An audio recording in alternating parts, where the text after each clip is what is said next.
Hello everyone, nature of লাভলিতে আপনাদের সবাইকে স্বাগত। এই ভিডিওটা পৌষ সংক্রান্তির দিনের ভিডিও। তো পৌষ সংক্রান্তিতে নাকি সবাই পিঠে খায়। মা ঠাকুমাকে বলতে শুনতাম যে কাকের বাসায়ও নাকি আজকের দিনে পিঠে থাকে। তার মানেটা হচ্ছে আজকের দিনে বাঙালিরা পিঠে খাবেই, মানে পৌষ সংক্রান্তি তারা সেলিব্রেট তো এইভাবেই করে। বছরের পর বছর তো দেখে আসছি। বিয়ের আগে তো মা বানাতো, তারপর যখন বিয়ে হয় আমি তখন বানাতে পারতাম না। ধীরে ধীরে আস্তে আস্তে এগুলো বানানো শিখেছি। অনেক ভুল ত্রুটি করে ধীরে ধীরে আজকে এই জায়গাটা রপ্ত করেছি। এখন মোটামুটি সব রকমের পিঠেই বানাতে পারি ভগবানের কৃপায়। মানে ওই আর কি চলে যায়, মানে হাজব্যান্ডকে বাচ্চাদেরকে না খাইয়ে রাখতে হয় না। ওই নিয়ম কাজটা হয়ে যায়। পৌষ সংক্রান্তির দিন সবার ঘরে পিঠে থাকবে, আমার ঘরে পিঠে থাকবে না, কেমন একটা ব্যাপার। আর বাচ্চারাও তো ভীষণ ভালো খায়।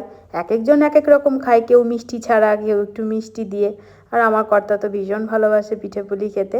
আর এখন আমি বানাচ্ছি এই পাটিসাপটা। সবার প্রথমে এবছর না আমি পাটিসাপটাটা দিয়েই শুরু করেছি, কারণ এই পিঠেটাই খুব ইজি লাগে আমার কাছে।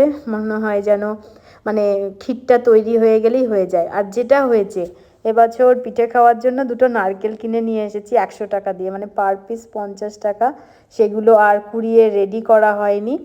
আমি এই জন্য খিরসা বানিয়েছি, মানে নারকেল যেহেতু রেডি করতে পারিনি, সকালে তো স্নান সেরেই তো পিঠে মুখে দিতে হবে, এই জন্য সকাল সকাল চলে এসেছি রান্নাঘরে। এসেই আগে আমি পিঠেগুলো তৈরি করে নিয়েছি, কারণ একটু পরেই সবাই স্নান করে পিঠেটা খাবে। বাদবাকি পিঠে সে বিকেলে বানালাম, তাতে কোনো অসুবিধা নেই।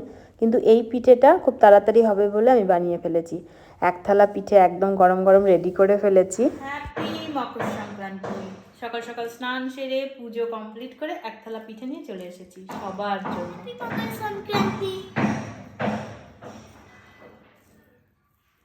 ঠিক করে কেমন দাও।